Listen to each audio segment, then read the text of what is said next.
Félicitations! Après des mois d'attente, il est là.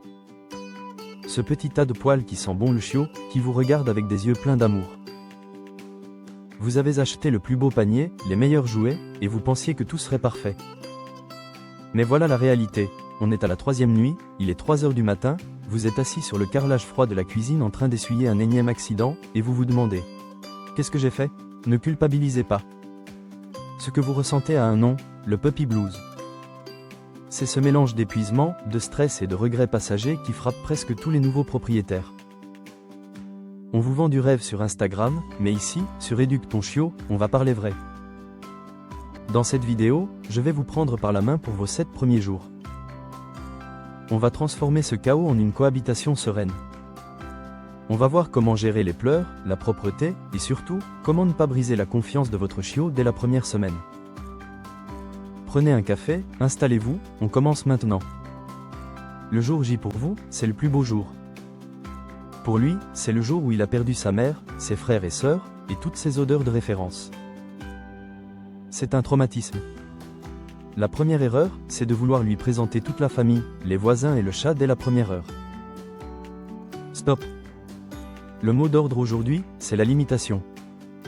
Présentez-lui une seule pièce, idéalement celle où il va dormir. Laissez-le renifler chaque recoin à son rythme. Ne le forcez pas à venir vers vous. S'il s'isole sous une chaise, laissez-le. Il traite l'information. Installez sa zone de sécurité. Un parc à chiots ou un panier dans un coin calme. C'est là qu'il doit manger ses premières friandises. On veut qu'il associe cet endroit à un sentiment de sécurité absolue. Ne le portez pas tout le temps. S'il est toujours dans vos bras, il n'apprend pas à explorer son environnement avec ses 4 pattes. C'est ici que 90 PER sent des maîtres craquent. Le chiot est seul dans le noir, il pleure à fendre l'âme. Faire? Il y a 2 écoles, mais voici mon conseil d'éducateur. Ne le laissez pas hurler seul dans une pièce isolée au sous-sol. Il vient de perdre sa meute, il est terrifié par l'abandon. Mon astuce pour un dodo serein: placez son dodo ou sa cage de transport juste à côté de votre lit pour les 3 premières nuits. Pourquoi? Parce qu'il peut sentir votre odeur et entendre votre respiration. S'il pleure, vous pouvez simplement poser une main sur la grille ou le bord du panier pour le rassurer. Dès qu'il se calme, retirez votre main. Au fil des jours, vous décalerez le panier vers la porte, puis dans le couloir, puis dans sa pièce définitive. C'est la méthode de la désensibilisation progressive. Soyez vigile, s'il pleure à 2 heures du matin, c'est peut-être qu'il a envie de faire ses besoins. Sortez-le, mais faites-le de manière chirurgicale. Pas de caresses, pas de « oh mon beau loulou », pas de jeu. C'est pipi, et on rentre. On ne veut pas qu'il apprenne que pleurer la nuit déclenche une fête foraine. Jours 2 et 3, on entre dans le vif du sujet. Le chiot commence à prendre ses aises, et donc, à faire ses besoins partout. Ici, vous devez devenir un métronome. Un chiot fait ses besoins selon la règle des 15 minutes. 15 minutes après avoir mangé. 15 minutes après avoir bu. 15 minutes après avoir joué. Immédiatement après son réveil. N'attendez pas qu'il renifle le sol. Si vous voyez qu'il s'arrête de jouer brusquement ou qu'il tourne en rond, prenez-le gentiment et portez-le dehors. Et quand il fait dehors, devenez le gagnant du loto. Oui, c'est bien. Donnez-lui la meilleure friandise de sa vie. On veut qu'il pense que faire pipi sur l'herbe est le métier le plus rentable du monde. En cas d'accident, et il y en aura, rappelez-vous mon short précédent. Ne lui mettez pas le nez dans ses besoins. Nettoyez avec du vinaigre blanc. Si vous ne l'avez pas pris sur le fait, ramassez en silence. La punition à retardement n'existe pas chez le chien. J'ai fait une vidéo détaillée sur la propreté. Jours 4 et 5, c'est le moment où vous réalisez que vous n'avez pas adopté un chien, mais un piranha. Ça mord les mains, les chevilles, les bas de pantalon. Vos mains sont lacérées, vos vêtements sont troués, et vous commencez à vous demander si votre chiot n'est pas agressif. Rassurez-vous, il n'est pas méchant, il est juste un chiot. Pourquoi fait-il ça? D'abord, ses dents de lait tombent et ses gencives le brûlent littéralement. Mordre quelque chose de mou comme votre peau ou de dur comme vos meubles le soulage physiquement. Ensuite, pour lui, la gueule est l'équivalent de nos mains. Il ne peut pas toucher pour découvrir, alors il boute.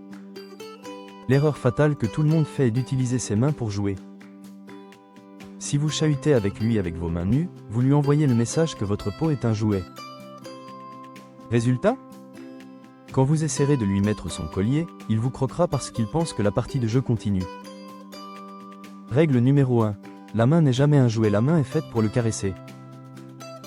Dans sa portée, quand un chiot mord trop fort son frère, celui-ci pousse un cri aigu et le jeu s'arrête. Vous devez faire pareil. Si la dent touche la peau, poussez un « aïe » bref et aigu. Ne retirez pas votre main violemment, car le mouvement excite son instinct de prédateur. Devenez immobile. Si cela ne suffit pas, passez à la redirection. Proposez-lui un jouet avec une texture différente, un anneau en caoutchouc froid s'il a mal aux dents ou une corde s'il a besoin de tirer.